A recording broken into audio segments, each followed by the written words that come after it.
Steve here with Table Rock Tea Company. We are in the repair shop today and I am working on chainsaw maintenance, and I'll be reviewing this new Timberline Chainsaw Sharpener that I had bought. Great tool, and I'll talk about how to use it, why I think it's a great tool, why I think you should get it. As always, please like and subscribe. Let's start by taking a look at what comes in the package. This is a fairly expensive kit. I'll get into that in a moment. First of all, we have a carrying case. It's good for storage, but like realistically, who's gonna like carry this on their belt? You know, it's not gonna happen. It's more just for keeping all the parts together.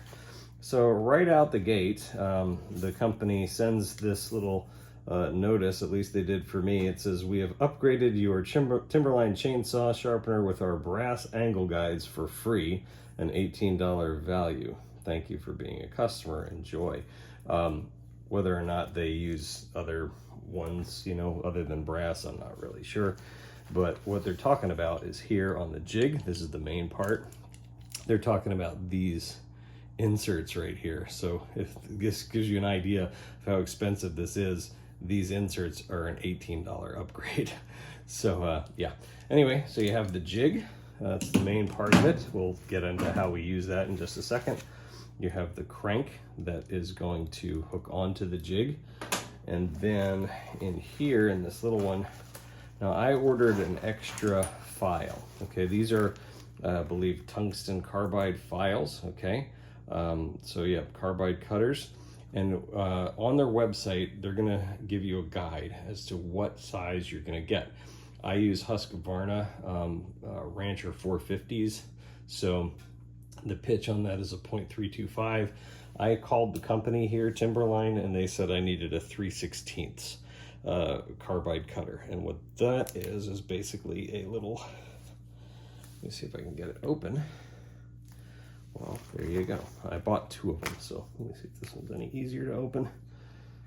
Yep. All right. So essentially, it is just a little round file. Now, I think Timberline makes their own, okay? And what you'll notice here is that the end is tapered. That's gonna be important later when we show you how to use this, but yeah, so that's what you got. You got the carbide. It comes with one of them. Like I said, I ordered the second one. And then of course, it's also got the instruction book that I've tucked in here as well. So that's what comes in the package. The kit also comes with this 3/32 Allen key. That Allen key is going to go into here. This is the little set screw that you're gonna use to insert your carbide. So that's what we'll do next. On the carbide bit, or on the file, there's a flat side, a detent. And of course, that's gonna go into where the set screw is. And then you're just gonna crank it down. And that's how you get the crank piece at least set up to start. So it'll look like that. So the big difference between this Timberline and a normal file is that with a normal file and freehand, or even if you use a jig with it, you're going to be pretty much going back and forth along the teeth. Whereas this is going to be a rotational or a rotary motion, scooping out the teeth as you go. It's gonna have two jigs that are already set at the right angle. I can't remember what that angle is exactly, but it's a fixed angle. So pretty much I'm assuming that they're going to take whatever the normal factory settings are for the majority of blades that you've got. So that's essentially the two differences. So I'll show you how we hook that up to our chain in just a second, because there are some tricks there. But again, in general, the two differences are that you're scraping it this way with a straight file versus rotational with the Timberline. On this jig are three different set screws. The two are to attach it to the blade itself. So this is actually going to clamp onto the blade. And then this third one is kind of a, you probably see it better from here.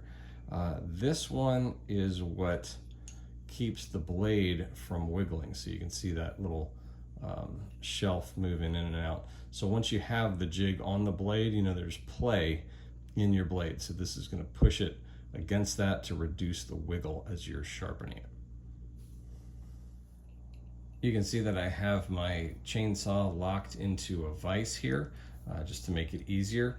And one of the things I learned kind of the hard way, I originally put the jig right here, but this is sort of the first tip. You want to make it so that when you're rotating, you have enough room for your hand to crank, because before I was actually hitting against the vise. So you actually want to set the thing farther down, maybe somewhere around here instead of way up here.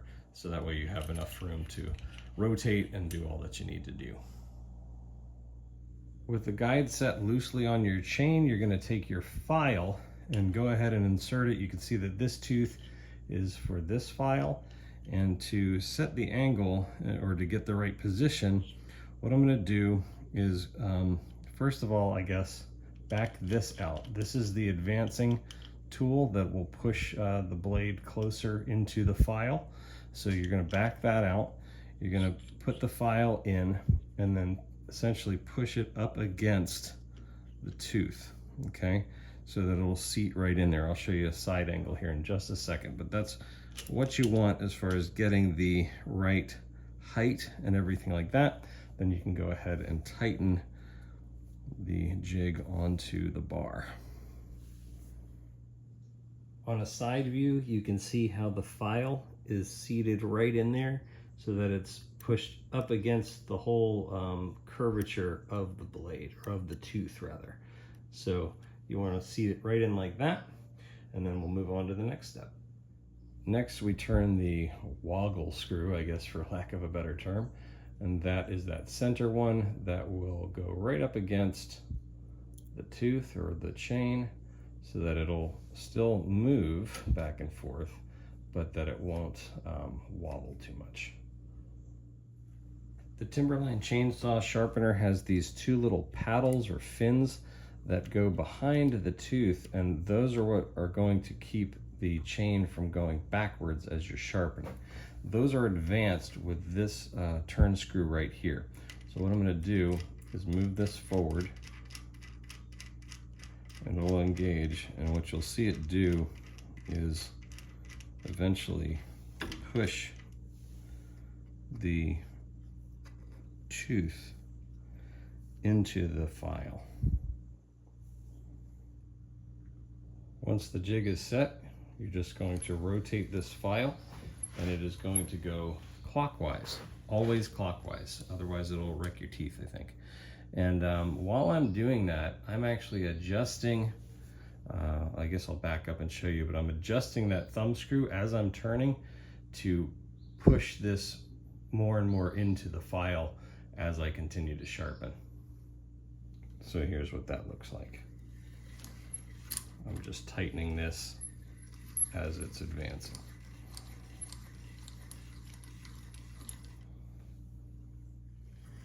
Once this is free spinning, and presumably that tooth is sharp, I go ahead and I turn it while backing out, and then just advance to the next tooth.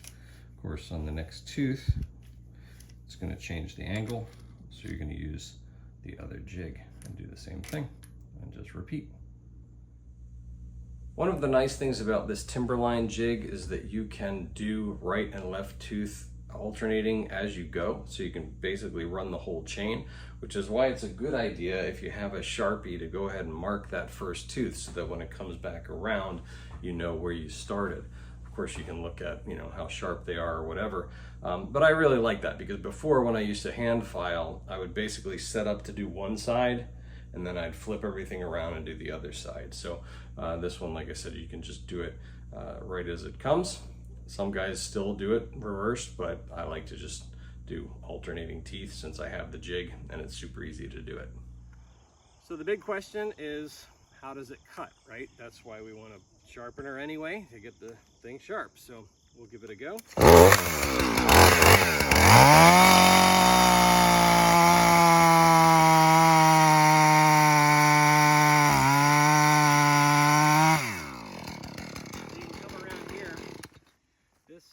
Definitely does an amazing job. This cuts like factory. So I don't know if you can see the size of these chips, but they spit out quite nicely. And yeah, this thing did a great job. There's also no kerfing.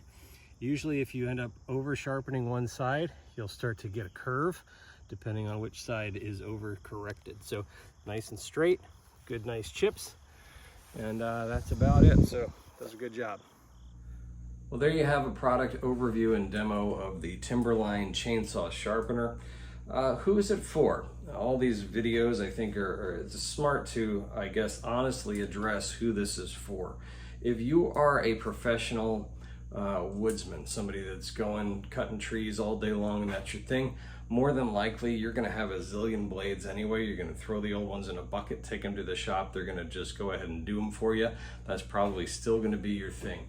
If you are just a consumer that is living in the suburbs, maybe you cut down some limbs here and there, not the tool for you either. This thing costs about $150 with the extra carbide. That's a very expensive tool. You can buy a lot of chains and a lot of files for that.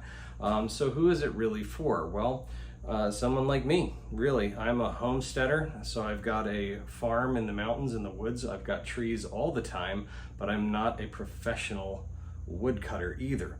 So the problem is for me to take a chain to my shop, it's about 20 minutes of a drive one way. Then I'm, kind of out of commission there and that kind of thing, and it costs, I don't know, $5-10 to get it sharpened. So I have a lot of uses on my chains, but not at a professional grade level. So it's kind of, I would guess the prosumer is really the person that this is geared for. Again, high quality. You can buy cheaper ones on Amazon, and I do not have a link because it's not, the ones that say Timberline on Amazon are knockoffs. And although the jig might look the same, the build quality is totally not the same. So if you're finding one for like 30 bucks, 50 bucks, something like that, just be warned, two things are going to be not very good. One, the jig will not have the same tolerances, especially like the feet and the cleats. They're just not gonna hold your chain in place like they should. And of course, everything is about stability to get that angle right. The other thing is that the carbide is not nearly as high quality. This is basically machine tooled stuff, for like tool and die shops. So, when you want a sharp chain, you really need good quality tools to do it. So obviously I really like this sharpener. I bought one, put down the money for it. And I do have one complaint though, and one, I guess, modification or adjustment, but it really is kind of a complaint, and that's this adjustment knob right here. This is what advances the teeth forward so you can grind them further. And the reason that's an issue is because I often don't get to my chains until they're kind of bungered up. And so you have to really, bring them back to life. And when you get to a certain resistance on this knob, it gets really hard to do with just your thumbs. So what I have, and I'll put a link to this little tool in the description, is this little, it's again, a little expensive tool, but this is a Knipex, K-N-I-P-E-X Cobra. And I will put a link to that in the description. What I like about it is basically a tiny little channel lock, and it will fit perfectly on that knurl. So you're not, hurting your fingers trying to tighten it down. You get a little more torque and it doesn't strip it out. What's nice about this particular channel lock is that it actually has a spring in it. I don't know if you can see that or not. So wherever you set it, it will lock. So it doesn't just, float out of place. So you can set it and then just kind of keep it right where you're working and just use it as the adjustment. So that's the only modification I would make. I'd say not a big deal, but if you're going to use it a lot, I think it's worth getting these as well. So yeah, that's pretty much where it falls.